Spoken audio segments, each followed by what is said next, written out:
Welcome to the Great Birth Rebellion podcast. I'm your host, Dr. Melanie Jackson. I'm a clinical and research midwife with my PhD, and each episode I cast a critical eye over current maternity care practice by grappling with research and historical knowledge to help you get the best out of your pregnancy, birth, and postpartum journey. Welcome to today's episode of the Great Birth Rebellion podcast. I'm your host, Dr. Melanie Jackson, and today I've invited midwife Diane Lockhart to the podcast to have a conversation that I feel like I haven't really had since about episode 95 when we had Christine Laurier on the podcast. That was our Midwifery Without Borders episode. And my attention was drawn to Diane because she sent me an email one day explaining the work that she's doing in her midwifery career. And I thought it was extraordinary. I think she's extraordinary. And if you're a midwife or you're anyone interested in thinking big and broad about possibilities in your career, you want to hear this episode.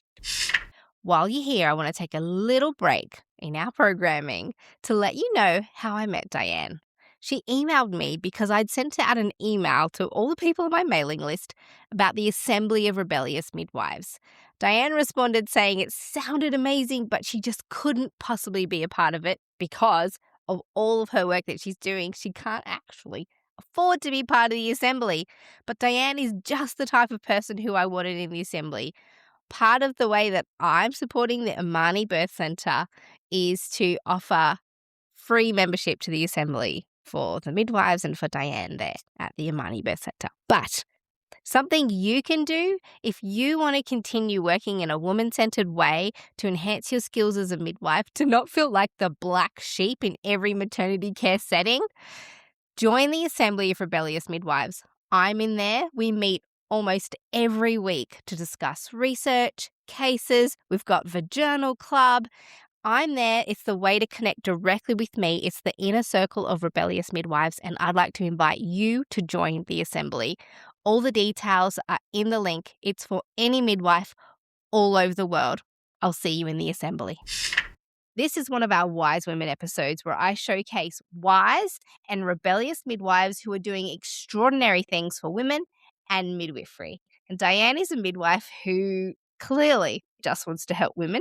And as a result, she started up a free maternity service for women in Ugandan slums. She's been there for years and years, and her midwifery and nursing career spans a long time. You'll hear all about her. She's going to introduce herself in a minute.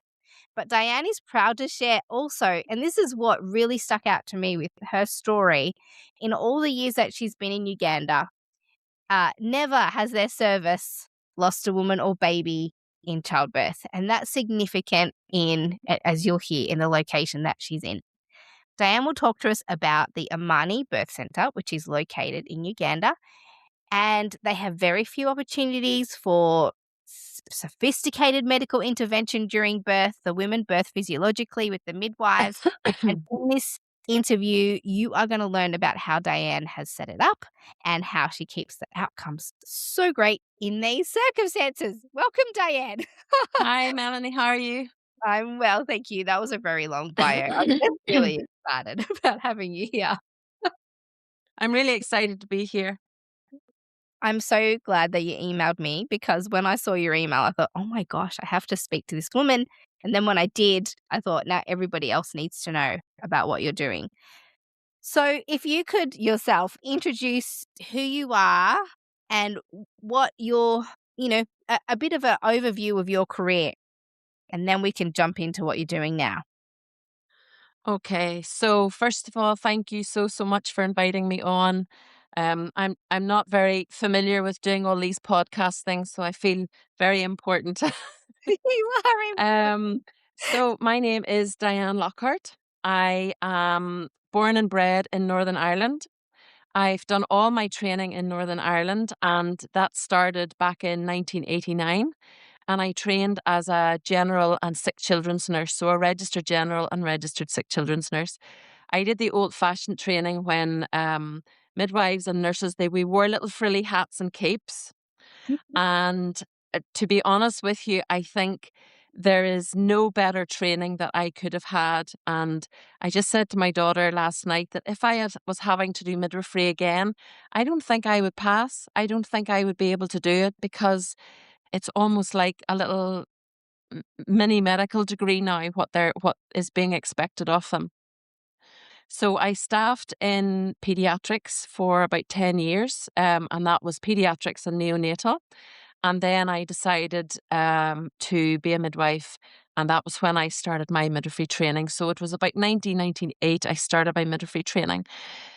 My passion to be a midwife goes back to when I was must have been about 3 years old, and Santa Claus brought me a nurse's uniform and one of those little plastic nurse's kits. Mhm. And when I was in school, my composition for the end of year magazine was, when I grow up, I want to be I want to be a nurse and give mummies their babies. Now, at that point, I had no idea what a midwife was. But my little drawing was this little stick mummy in a bed, and a midwife, stick midwife with a stick baby, handing her baby.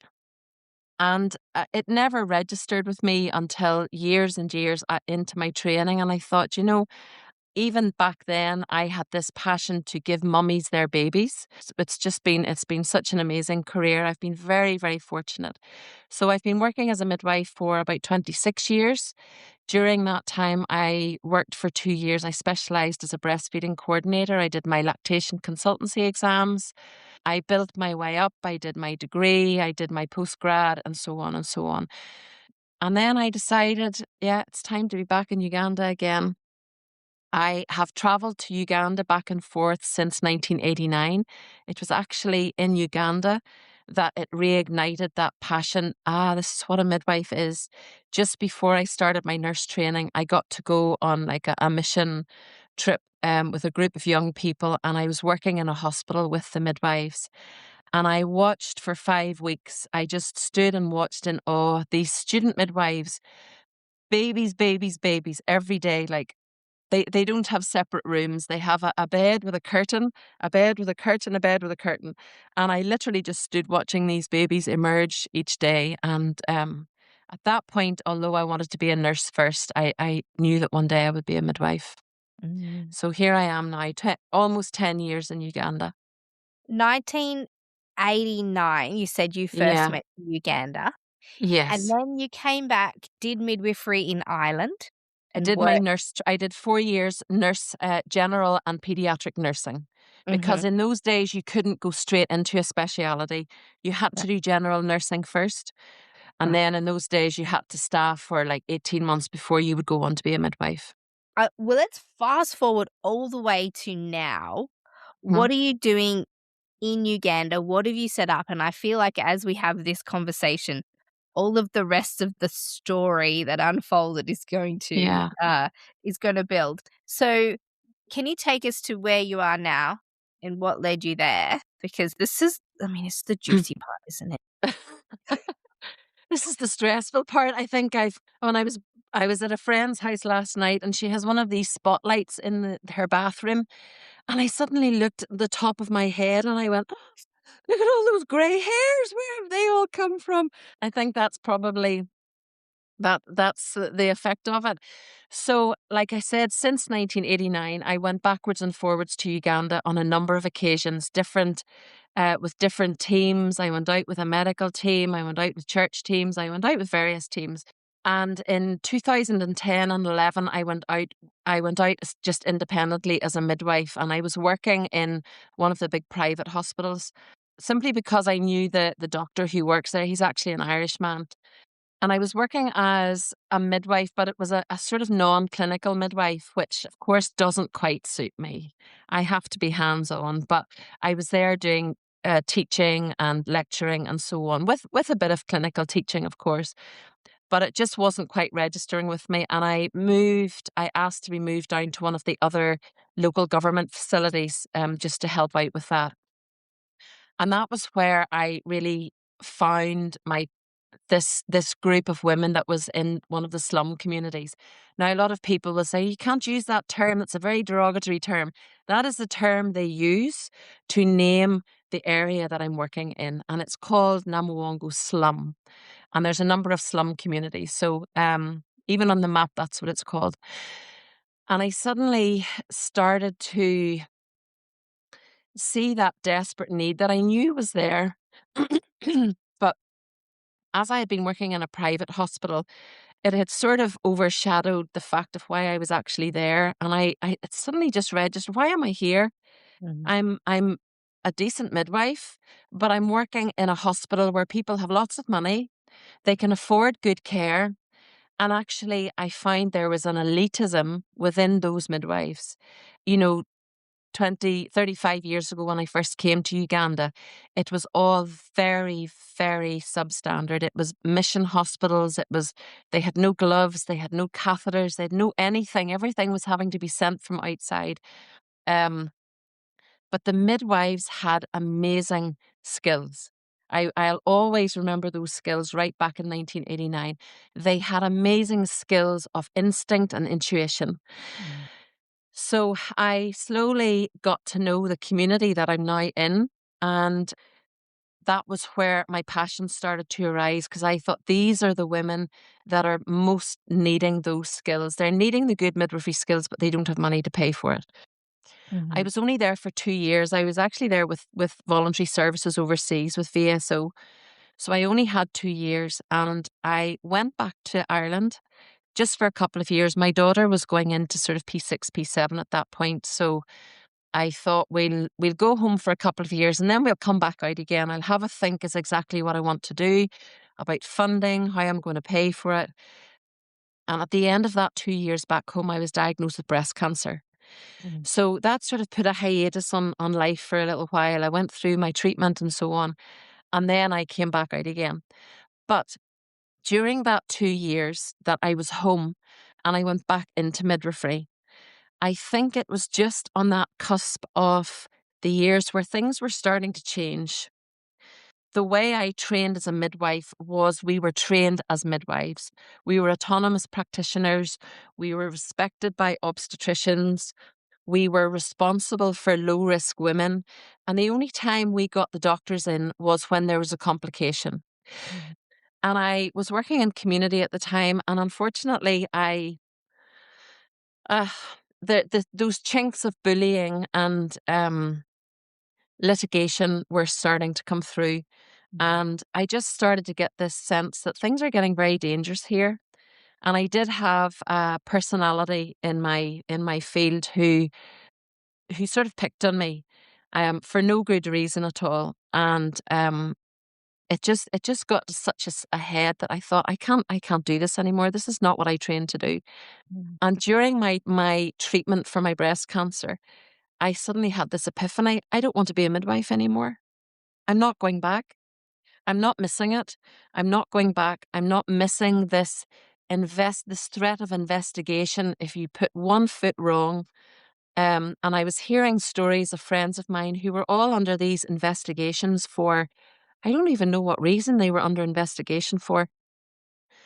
And when I finished that 2 years of my treatment and so on, I decided I'm not going back. I'm not going back to midwifery. But the time then came where Africa was calling me back. Uganda was calling me back. And I went back to Uganda to work in cancer care. I didn't even work to be a midwife. So that was how I ended up back in Uganda again. And it was during a women's group that I was running, totally separate to the work that I was doing. And I had definitely not wanted to be a midwife. I don't even want to. It made that feeling come up in my stomach where I was going, I can't go back there. It's really terrifying. And I suddenly had these mothers coming to me, but Masao, they call you, if you're a nurse or a doctor in Uganda, they call you Masao. But Masao, Diane, you're a midwife. Why are you not a midwife? Why are you not helping us? And that was the spark that I thought, exactly what am I doing here? Why am I not being a midwife? And that was when I sort of, the light bulb moment happened and I decided that I would start up this little facility. in Uganda, so I mean, here in Australia, we have largely a public system, and women who want to can hire some private services. But for the most part, if you want to get free care, it's high quality and available. What's the situation in Uganda for childbearing women? How do they usually access care? So the 35 years ago when I first went, it was pretty much all government-led care. It was village clinics, it was traditional birth attendants, and it was midwives, predominantly midwives, because it was so expensive to train as a doctor. And of course, doctors had to go to university. So it was very, very expensive. Doctors were few and far between. And a lot of the doctors that were there were foreigners. Most women would go to these government facilities where there were very few resources. They had a very, very high death rate, but women were delivering naturally, for want of a better word. They didn't have an option. So if the labour was progressing, then they delivered fine. If the labour was not progressing and they were lucky enough to be somewhere that they had a theatre, they were taken to theatre. If they weren't, they died. Now, since Uganda has developed, I mean, Uganda is now seen as a middle income country. It's actually no longer seen as a developing country. It has come on leaps and bounds. But the problem is healthcare, all over healthcare, has become a commodity now. It has become a business. Mhm. And unfortunately, with that need for business and with that desire for businesses and money has come people that train to be doctors because they think it's going to get them money. So it's actually got a lot of people in it now who don't actually want to be doctors, but they know it's going to be a lucrative business for them. So the majority of women still have to access the government facilities, which are meant to be free. And I say that very, very tongue in cheek, they're meant to be free. Unfortunately, they're not, as well as the fact that the government facilities don't provide the resources that mothers need to have a baby. So when they go to the facilities, they have to bring gloves for the midwives. They have to bring cotton wool to make sanitary pads. They have to bring a blade to cut the cord. They have to bring a piece of string to tie the cord. They have to bring a plastic sheet to lie on the bed. So not only do they have to bring the resources that are needed, there very many of the facilities, there are no medicines. There are no emergency medicines like oxytocin and ergometrin and things like that. So even in those facilities, they can go and the only option is to be referred to one of the higher hospitals, which again are government led. They do have theatres, but again, they don't have resources. They don't have a good number of doctors. I think there's one doctor per 4,000 head. That Wow. is just off the top of my head. Something ridiculous. It's in the thousands anyway. So there's a very, very significant lack of doctors. And unfortunately, in those facilities, they tend not to get paid well. They Mhm. tend not to get their pay on time. And they don't have the resources to work with. The main referral hospital that we use has a couple of hundred deliveries a day. And What? they have one theatre. They have one theatre.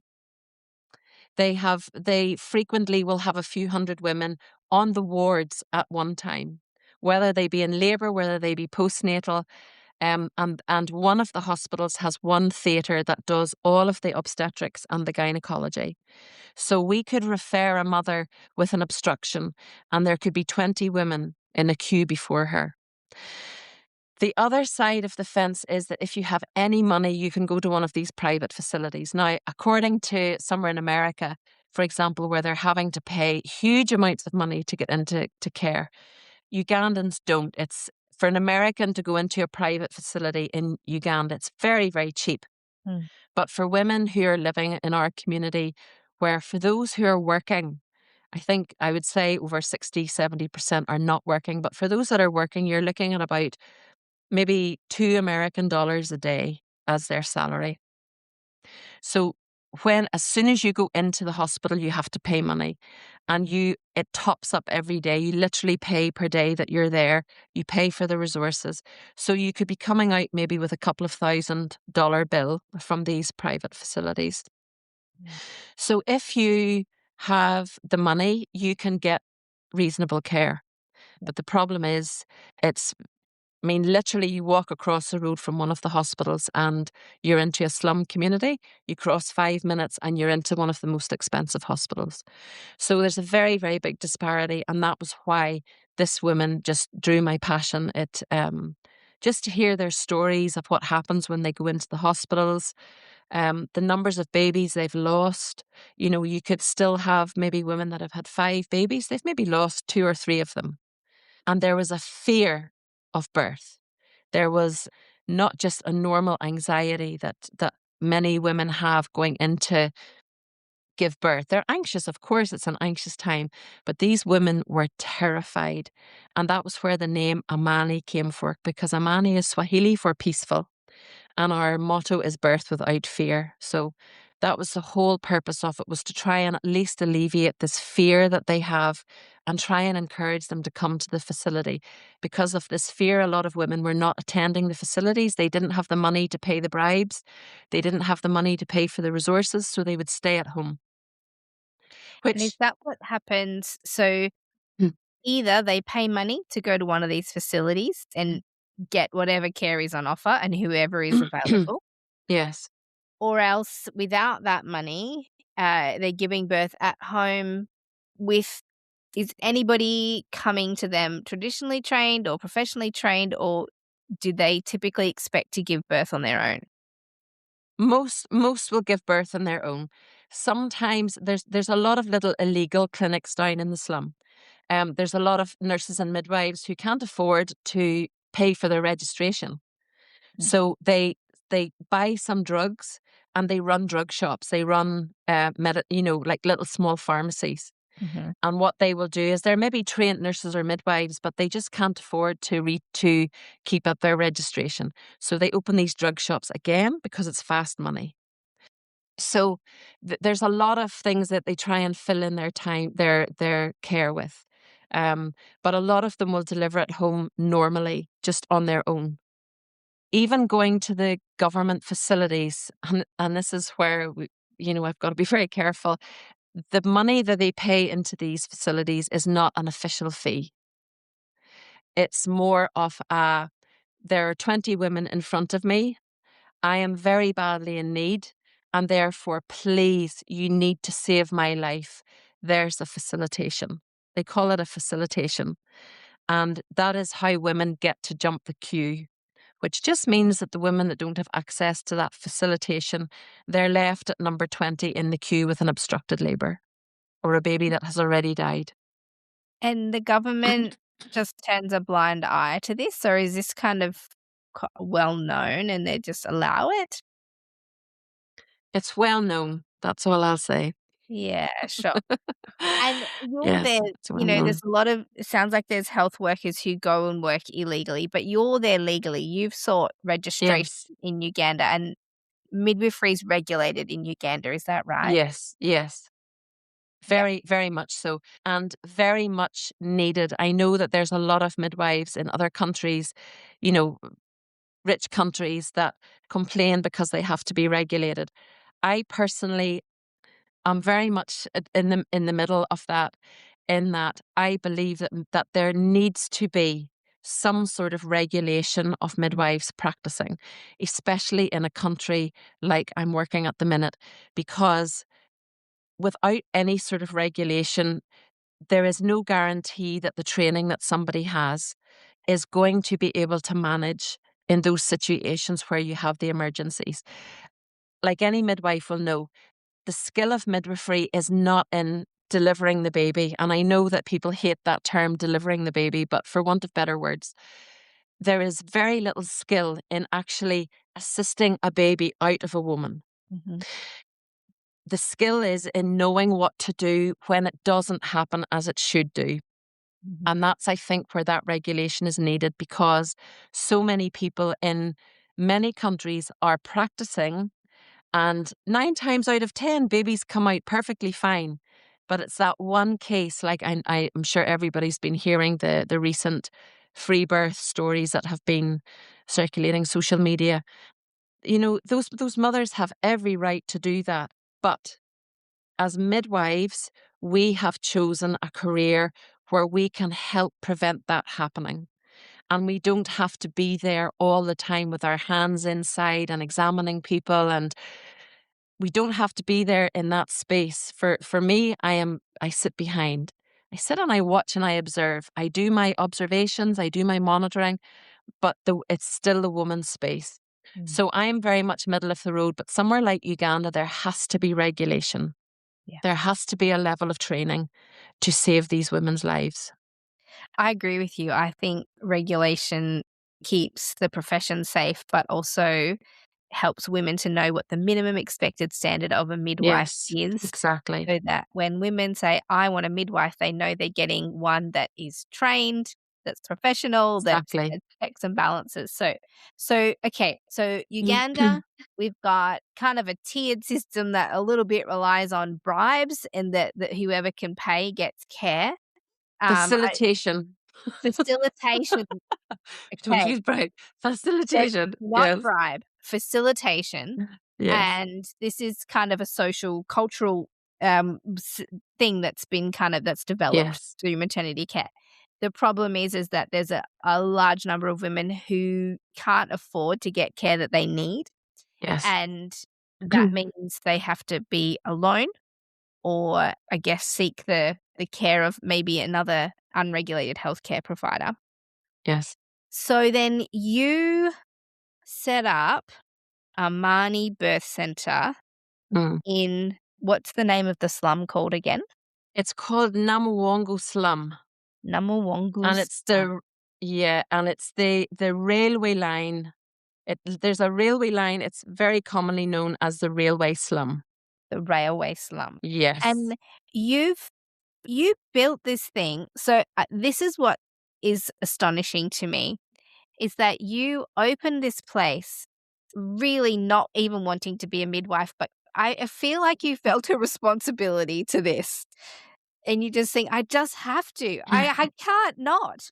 And I hear you. I have been at points in my career and probably, you know what, I feel so responsible to this podcast now. And if there was a day that I thought, "Oh my gosh, I don't wanna keep going," I know for sure that I would be like, "But you have to," because Yes. it's a necessary and important thing, and you have the skills. So Yeah. the fact that you don't want to is almost irrelevant. Um, Yeah. so you went ahead and tell me about how this whole thing started. You have a space and you have locally trained midwives and you care for women and babies in this birth center in the Mm. slum. So how did this happen? Well, again, we go back to the regulation and the training, and I knew that I was trained. My people don't go into midwifery and stay in it if they don't have that heart for it. Yes, we have lots of midwives who are practicing as midwives, but they don't want to be practicing as midwives. Mm. The whole thing about being away, of course, is you need to get paid for something. So the work that I had gone to do was actually to do a research with one of the cancer organizations. And that was based on my experience having has just survived breast cancer. And unfortunately, the money for that proposal didn't come. And that was why I, after 6 months of being there, I was going, oh, crikey, what do I do? I've given up my work back home. Somebody's living in my house. This money is not going to come through now to pay me. What do I do? So I do come from a Christian background, and it's very much okay, let's just see how it rides here. If the good Lord helps me, if I'm meant to be here, I'm meant to be here. Yeah. I had started, as I say, to run this women's group. And one of the things they were saying was that when they went to the facilities, they couldn't afford to take the resources. So I go back to what I was saying about they have to take gloves, they have to take cotton. And I was hearing these stories and I was just suddenly being struck by, but that's such a simple thing. That's like in my money, £5 of money would suffice them going to a facility and allowing them to take gloves. So officially, if they go to a facility, if they have their own belongings, then they're not turned away. They might, some midwives, this facilitation, it's not all midwives or doctors that ask this, Mhm. but they know that if they pay it, that they're going to get seen quicker. So my initial thought was, I can't just suddenly be a midwife. I'm not registered. I'm not in with the Nursing and Midwifery Council. I have no facility. I can't just go down and start doing midwifery with women. But what I can do is I can start providing what they need to go to the facilities. Mhm. It would be £5 a head. That wouldn't be very much to raise. So that was my focus. And I thought, let me see if I can raise a little bit of money to at least provide them with the things that they needed. Now, in those sort of countries, you have these kits called mama kits. They are so valuable. And in those mama kits, they are sterile packs. They're a plastic sterile pack, and in that pack, they have cotton wool to make pads, they have gloves, they have plastic sheets for the bed, they have everything they need in it, just not drugs. Mm. So I had a friend who was working with an organisation that provided these for free. So all of a sudden, I didn't even have to raise the funds. This woman said, I'll give you the mama kits for free. So I was able to put that money into renting a little small room. I Mhm. had a very good friend who was doing an online midwifery course. She's Canadian, but she was doing this online course with America, and she came on board, and we got this little small room where we could keep these mama kits. And what we would do is we would do some antenatal teaching. These mothers could come when they came for their mama kit. We could just sit them down one to one. Now, if this happens, you must go to the hospital. You must either come and see us or you must go to the hospital. And that was how that started. And very, very slowly, the women started coming on a regular basis. I started just like a little antenatal clinic, wasn't doing any clinical apart from listening with a Doppler, having a feel to see if the baby was breech or not, and doing a blood pressure. Mhm. And slowly by slowly, all of a sudden, these women, they started arriving at the door with a head emerging. And I let it go. This room was literally 8 feet by 8 feet, maybe eight. Yeah, it was about 8 feet by 8 feet. It was literally a little small concrete room. I did have a bed in it. And I suddenly realized, oh, crikey, I either completely stop, I close the door and I go back to Ireland and I stop this, or I go forward with this. And that's what I decided to do. So I went and I registered. To register in Uganda, you have to do a full placement in one of the government facilities. It's a very long process. But I kept the little room running, tried as much as possible not to let anybody come in and deliver. I tried as much as possible to get them into the car and take them to the facility, but very often they didn't want to go, so they would wait until the very, very last minute. So Right. I got registered, and then I was legally allowed to allow these women to come. And slowly by slowly, within the first year, we delivered 80 babies within that little small room. Little concrete floor, a bed and a desk. And still in that room, we had 100% live birth. At that point, again, it was the crunch. Do we proceed with this or do I go home? And again, we pushed and we said, let's just keep it going. Because at that point, we had become known. We'd other local midwives had started to come in and help. And we raised some money and we got the building that we're now in. So, and we're now How, outgrowing it. how big is that building you're in now? The building that we're in now was previously being lived in by a family. It was a bungalow. It was somebody's house. Uh-huh. So it's maybe, if you were to look at it as a bedroom, as a house that somebody lives in, it would be a 3-bedroomed bungalow with like an outhouse. So we had a small unit out the back that is being run as the actual the general clinic, and then the birth center bit is the 3-bedroomed bungalow. In order to keep this podcast free to you, the listener, we have a generous sponsor, Poppy Child from Pop That Mama, and she has just delivered something incredible. She taught a pain management for labor masterclass live in New York City, and the full replay is available now to watch, and it's completely free. This session is all about how to cope with the intensity of labor and how to work with the sensations instead of fighting them. It's packed with real tools that you can use during birth, and it's a must watch with your birth partner so that you both know how to respond to the reality of labor. It's not just a theory. The live event has now passed, but You can watch the full replay right away through the link in the show notes. It's an opportunity to learn everything that was taught live in New York, and you can only get access to it now if you sign up to watch the replay. So tap the link in the show notes and get watching. And so you started with you and this Canadian midwife Yes. who trained online through Yes. America. And who staffs this now? Who's working in So Amman? as the time went on, we obviously we had to raise money. Now, I'm not a fundraiser. I cannot stand fundraising. I'm a midwife. I want nothing to do with money. But what we started to find was that actually to run a facility where there was low risk women was very cheap. Yeah. I work as a volunteer, so I didn't need a salary. My friend was working as a volunteer, so she didn't need a salary. Wow. So with that, we got one local midwife, one Ugandan midwife had heard about us, and she wanted to come and volunteer. She came, it was her choice that she volunteered. She came, she volunteered for about 4 months with us. She had been trained for a few years, but had been working as a nurse because there's very few jobs for midwives. The problem is, Melanie, we have two realms of training. Again, we've now got these private facilities. We've now got these midwives that have got money to go to university. We now have midwives that are going and doing degrees and masters. But the problem is the training they are doing is obstetric nursing training. Mm-hmm. So what they're doing is these private facilities are being led by the obstetricians.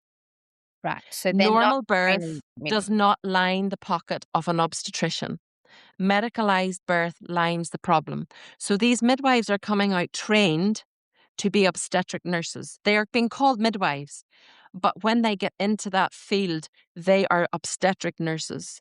And the obstetricians are the ones with the final decision. So your better call if you want a normal birth is to be one of those women who can't afford to go to these big hospitals, because the government facilities are being run by midwives who have the most incredible skill. These midwives are the ones who are delivering twins and breeches. Of course, they shouldn't be doing complications, but when there are no doctors, they are the ones who are having to deal with complications. Mm-hmm. I have learnt more about midwifery in this last 10 years than I've learnt in my whole career in the UK. And I did a good midwifery training. Mm. But still, when those complications came in, when the baby was breech or when there was an unidentified twin, you pull the bell and the doctor comes in and takes over. But what is happening now is that midwives have lost all of those skills, even for suturing. I have some midwives will come to volunteer with me and they've never sutured. Mm. They've never cannulated. They've never put a cannula in. I've had final year students that have come that have never passed a urinary catheter. Basic skills as a nurse, as an 18-year-old nurse on my first week of training 36 years ago, I was taught how to do. I wasn't allowed to do anything else until I could do a manual blood pressure. I could put a catheter in. And unfortunately, this is what is being lost. So the training that these midwives are having, it's not evidence-based in a lot of cases. And it is all geared towards the medicalisation of midwifery. Or they're going to these certificate colleges where they do 2 years and they're being taught by very, very skilled midwives, but they're being taught by midwives who still do episiotomies for all first-time mothers. They still rupture membranes with all 4 centimetres. So that's why I'm saying when you have a newly trained midwife, I have 2 of my midwives. I now have 3 local midwives. 2 of my midwives, when I was interviewing them, and I asked them, how many babies have you unsupervised delivered in your training? Now, I don't know about Australia, but in the UK it's 40. You have to have your little book with 40 unsupervised, hands-on deliveries. They were lucky if they had done 5, but their book was full of 40. The midwives do not want the students doing anything. So they learn by observation and they learn bad skills through observation. Mm-hmm. So they are going out as qualified midwives, all of a sudden going, my goodness. So my midwives at night time, they work on their own. Whoever is on duty, they work on their own with me as second on call or me there. they're all of a sudden being put in this position where they're looking after these women with no backup and no skills.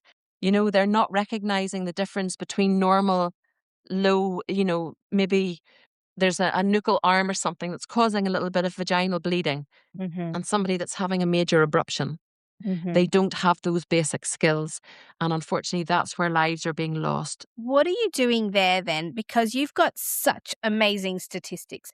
For the centre to it's been going for 10 years, is that right? The clinic has been going for 9 years in April.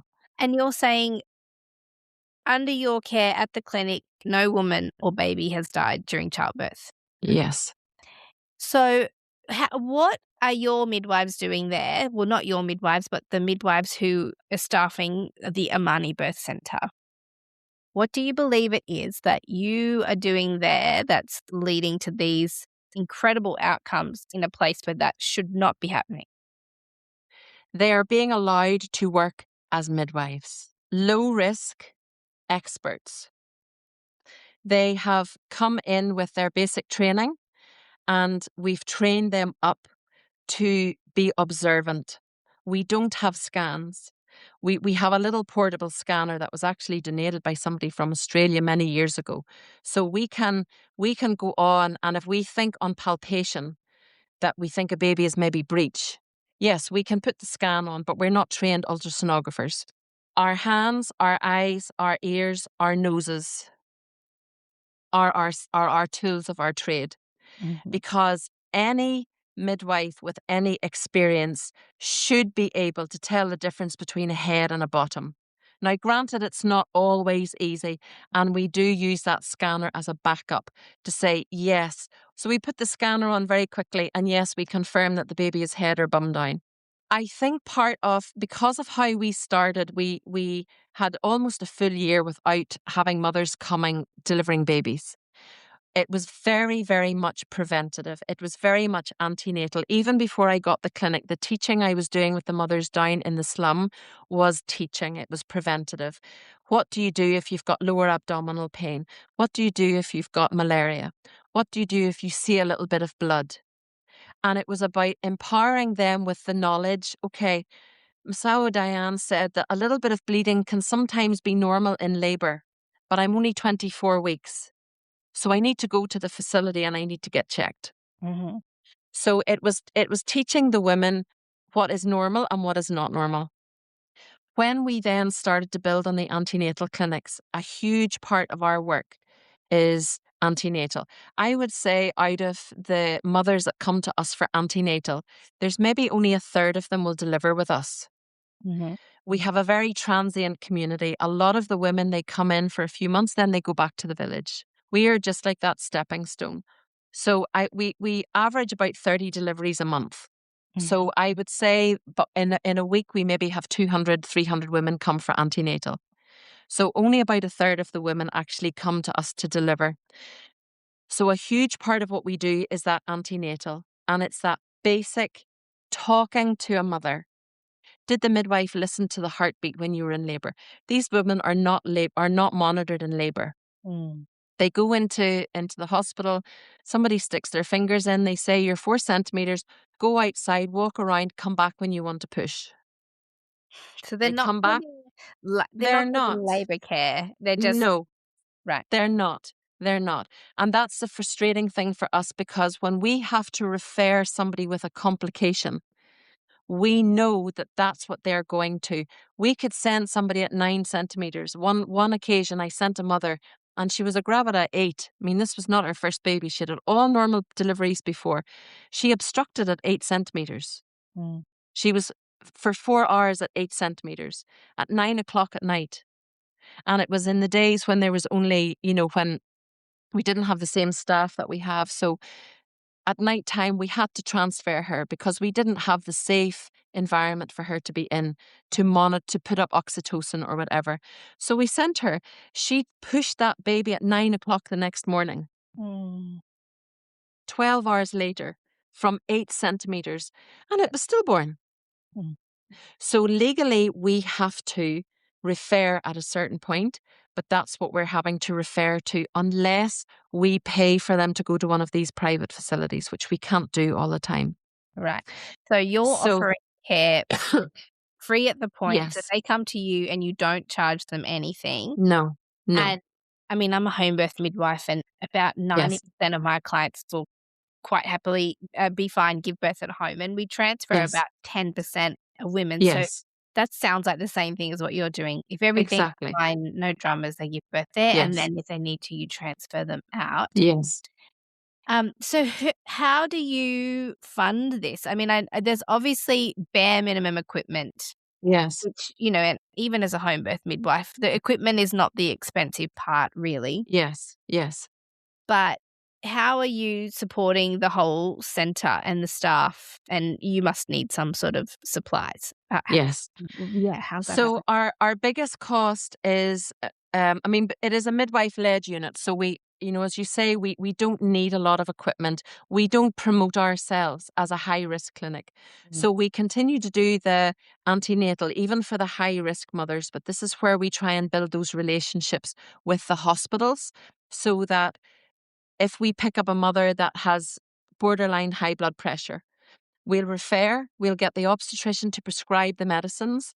Then she comes back to us and we provide her with those medicines. But mhm, instead of her going back, having to pay money to go back to the hospital every week or every 2 weeks, they don't follow them up.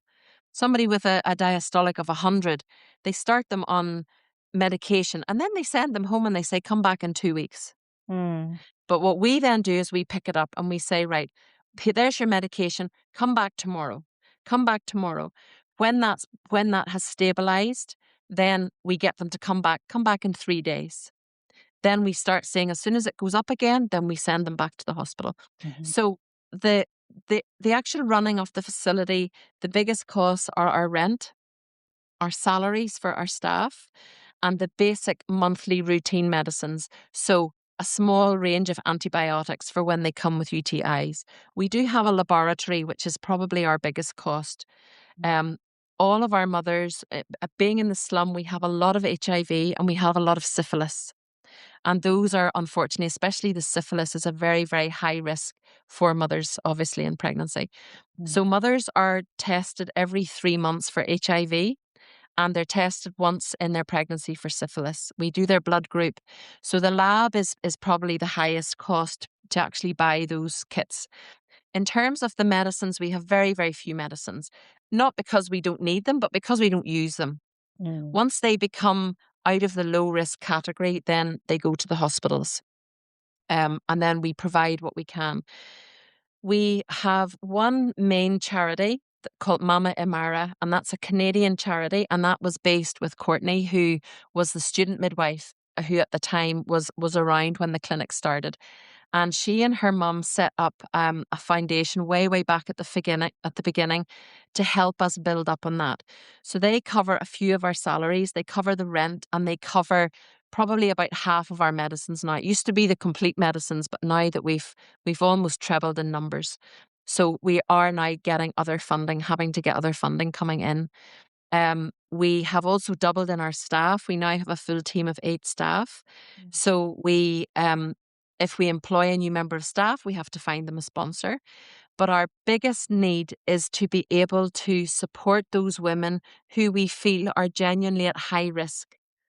The 14-year-old mothers who we know are physically are not going to be able to push. mhm, Sometimes they come, they push beautifully, but that's where the midwives have got their skill of being able to look at a particular 14-year-old and say, I don't think that it's fair to put this young 14-year-old who's been raped through a normal birth. It's psychologically more beneficial for this child to go to a nice hospital where we can do a controlled C-section and it's actually going to be safer. So we do have cases like that where we make that judgment. mhm, But to do that, we have to fund that. We have to pay for that. So we're paying private healthcare facility costs. mhm, Um, and the rest of that funding, it just comes in from individual donations. I have just over the years, I've built up a couple of partnerships where once a year we'll maybe get a big donation. but we have to then budget that. So what we would love to have are more people giving monthly, so to cover salaries and things like that, just so that we know that every month we have at least this much extra for those emergencies. People have been amazing. People have been very, very good. I do have students come. I do have volunteers come. When volunteers come, I make it very clear that they will not be catching babies. I don't need midwives to come and catch babies. I have midwives there to do that. What I need is midwives that want to come. They want to learn about normal birth. They are happy to adapt to what they see. We are very safe, but they will see things very, very differently to what they're being taught, especially in countries where it's very medicalized. Mm. And a lot of those midwives, they stress they can't cope with it, and we Yeah. never see them again, because they come with this elitism that they have trained in this wonderful hospital with all this equipment. But actually, those midwives that have trained in the home birth system are the ones that do really well, because they have that they calmly adapt to what they're seeing, and they say, okay, this is how we can solve this problem without the equipment, without being able to pull the bell and the obstetric team come running in.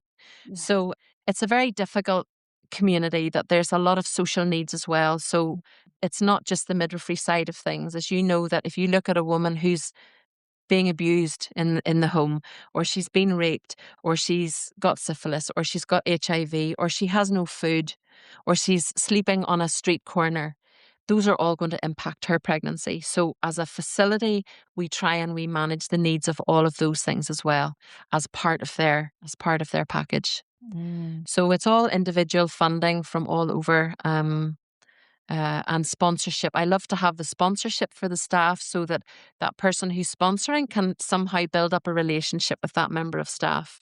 Yeah. So like sponsor a midwife. And I mean, you live over there. You live in the slum. I live outside the slum. It wouldn't be safe for me to live in the slum, but I live within 5 minutes. Yeah, Mhm. yeah.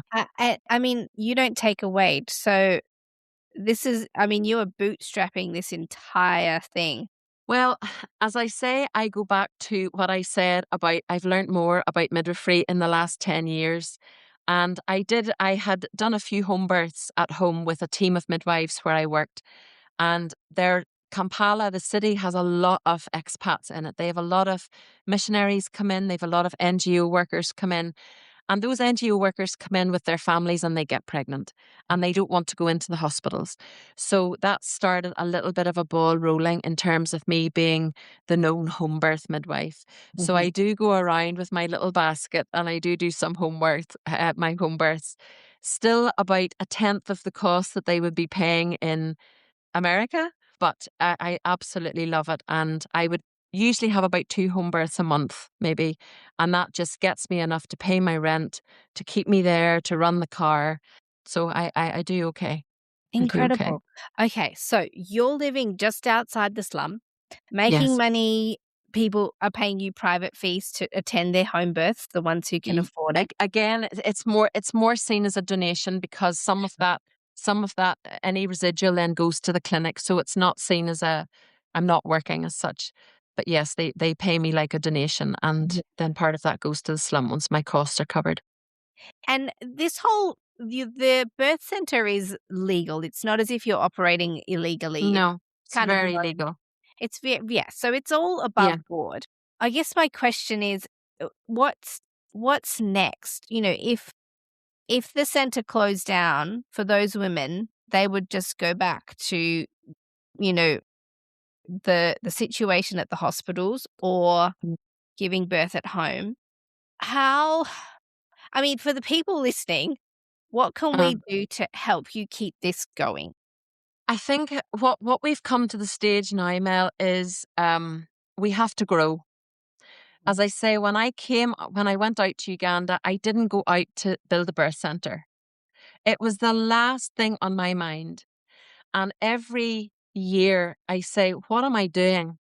This was not meant to happen, but it's just happened. And now there we are, 10 years almost. Mm. And we are doing an amazing job at the level that we're at, but we could be doing a lot more.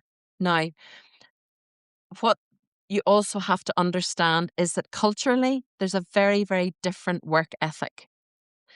And a huge part of my job there is managing the clinic, is managing the staff, is keeping everything going.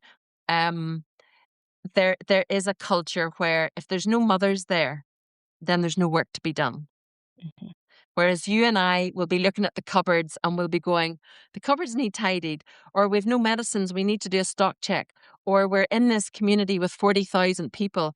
Let's go for a walk through the slum and go and follow up some of our mothers postnatally. So unless there's somebody there all the time cracking the whip, so to speak, and saying, okay, I want you to go down and see that mother who delivered last week who had a problem. I want you to go and do this. I want you to call in a few of the mothers and do a teaching session with them. It's not done. And as one person, I'm sort of at that burnout level where I want to be a midwife. I want to be involved in the clinical. I still want to be there as a clinical person. But more and more my time is being taken out. We've now registered as a CBO, which is a very, very big step. A CBO is a community-based organisation, not quite an NGO. I'm not quite ready for that stress yet. But this takes us to more of a level within Uganda where we can now legally have a bank account and save money. So people can now, in Uganda, can now give us money. And we have a bank account and so on. That's been a huge challenge this year. Anything to do with the authorities is always hard work. It doesn't happen. Even Ugandans will say things are done in Ugandan time. Right. There's very little urgency for things. So that's been a big stress. So in terms of people power, I would love to have people coming out, experienced midwives who could teach. As I say, the midwives I have are brilliant at their clinical practice, but it's teaching them about what's going on in the evidence-based world. It's teaching them new suturing techniques.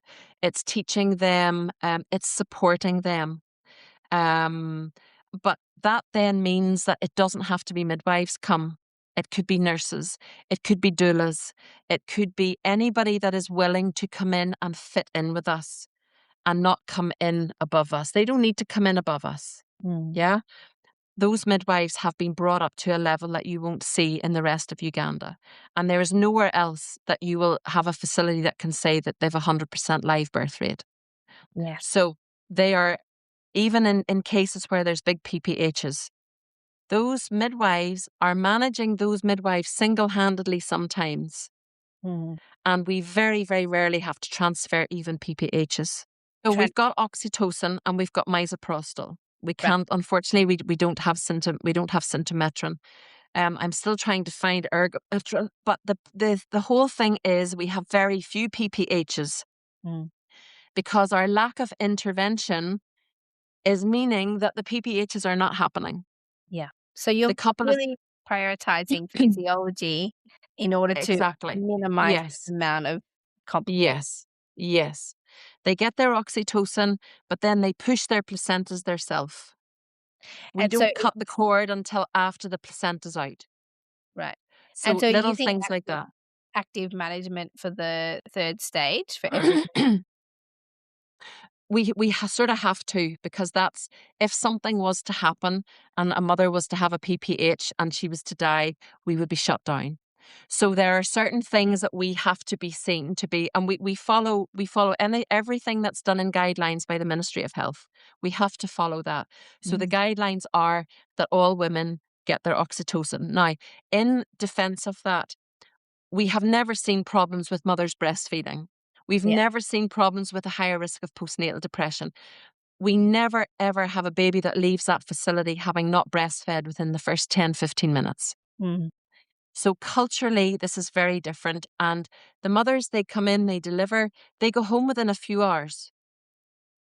Unless they deliver in the night, there are no mothers that stay for more than 6 hours. So it gives us that little bit of extra assurance that when we send that mother home, she may have left 5 children at home unattended. It's not that we are throwing them out by 6 hours. It's they are wanting to leave 2 hours, sometimes 3 hours. I need to go home. I've left my children unaccompanied down in the slum. Yeah.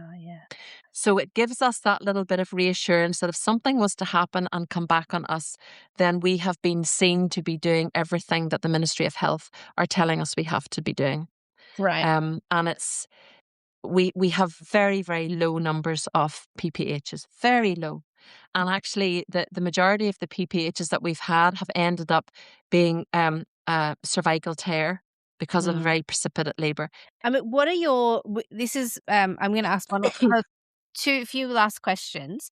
Firstly, the a question I have would be what are your biggest challenges? And then what are the solution to those challenges that I'm hoping listeners, people who are listening could help you guys? I think it's probably now the growing. Ideally, we would love to get another building. We would love to grow the building that we have because we're now running out of space again. Mm. However, from my perspective as managing, I would love support in being that person to be working with the staff to build that initiative to set up more smaller projects within. So, for example, I personally feel we're not doing nearly as much postnatal follow up that we could do and antenatal teaching that we could do.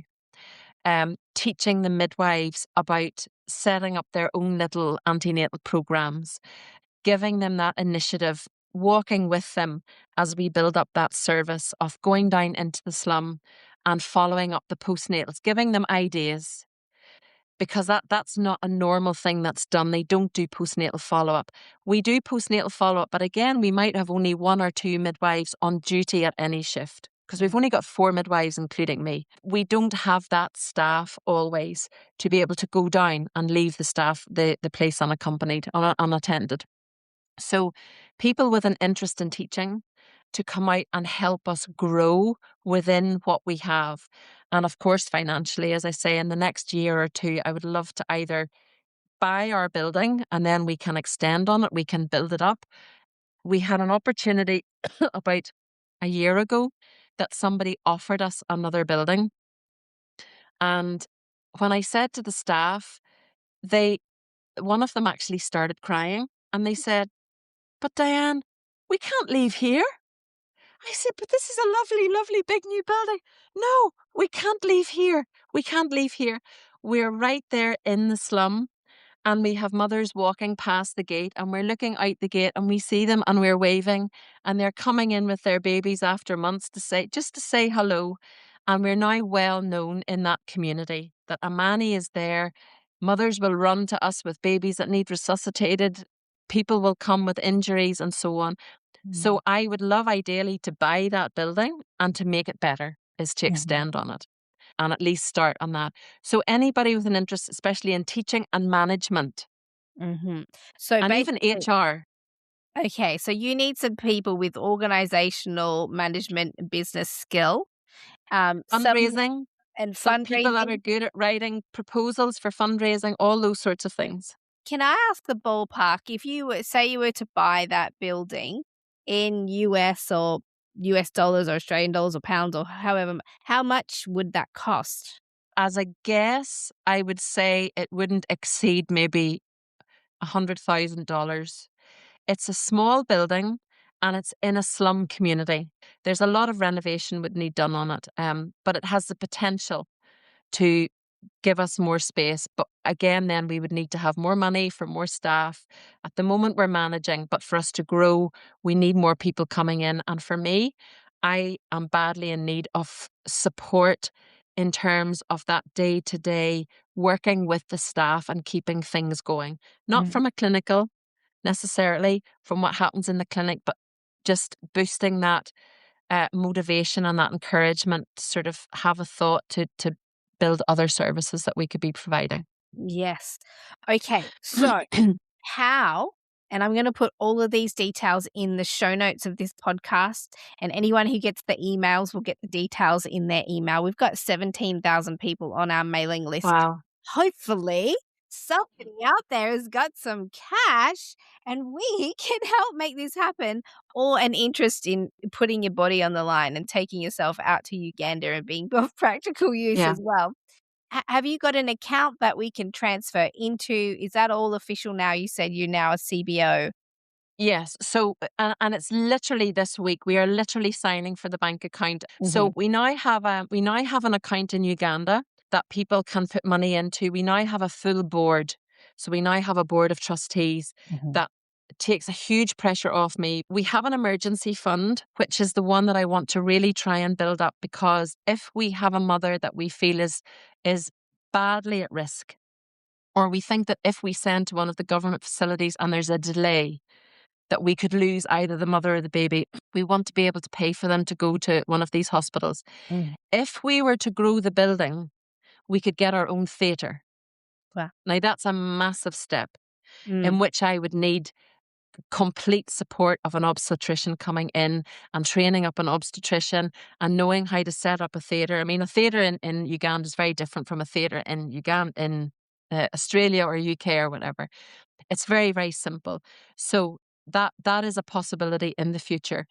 Our main donors are Mama Imara, this Canadian charity. It's a fully set up foundation in Canada, and they have a Canadian account that also accepts American.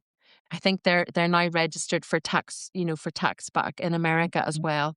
So they're organized. Their trust is called Mama Imara.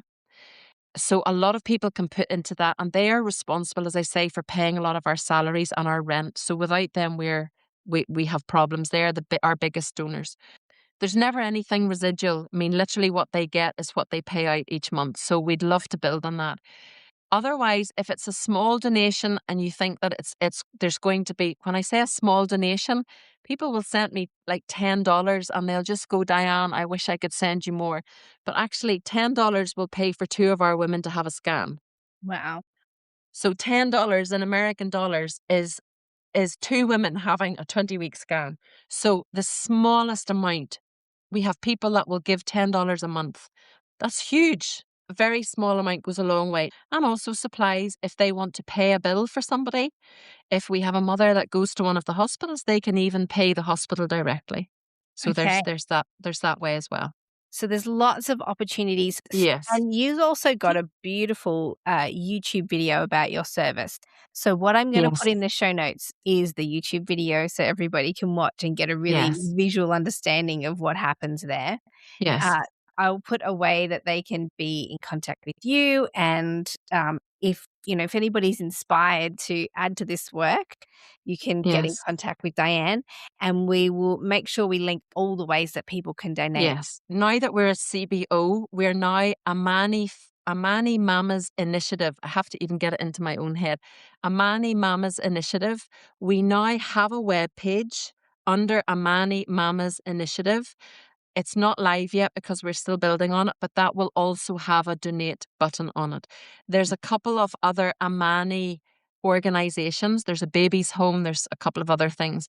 So just be careful when you look up the website that there's a few similar things, but it's Amani Mama's Initiative. Amazing, Diane. But come, Uganda is the most beautiful country. The sun shines the whole year round. It has amazing people. It has amazing potential of these staff. There are some absolutely beautiful, beautiful staff and tremendous skills. They will learn a lot. We don't just bring what we know. These are the women that are there at the coalface, saving these lives without being able to pull the emergency buzzer. They are the ones with the skills. So come, it's a beautiful country to travel in. I have plenty of space. I rent out one of the rooms, and just come have a holiday and come and volunteer with us, just even for a couple of weeks. It's lovely. It's an amazing opportunity for everybody Yes. listening. Now, this is true rebellious midwifery, I think, if it's nothing else. Amazing. Thank you so much, Diane. Thank you for the opportunity. Yeah. Oh, fantastic. If you want to continue working in a woman-centered way to enhance your skills as a midwife, to not feel like the black sheep in every maternity care setting, join the Assembly of Rebellious Midwives. I'm in there. We meet almost every week to discuss research, cases. We've got the Journal Club. I'm there. It's the way to connect directly with me. It's the inner circle of rebellious midwives, and I'd like to invite you to join the assembly. All the details are in the link. It's for any midwife all over the world. I'll see you in the assembly. That has been this week's episode of the Great Birth Rebellion podcast. All of those details will be in the show notes, and I will see you in the next episode of the Great Yeah. Birth Rebellion. Be midwives. Don't let anybody stop you being midwives. To get access to the resources for each podcast episode, join the mailing list at melaniethemidwife.com, and to support the work of this podcast, wear the rebellion in the form of clothing and other merch at thegreatbirthrebellion.com. Follow me, Mel, at Melanie the Midwife on socials, and the show at The Great Birth Rebellion. All the details are in the show notes.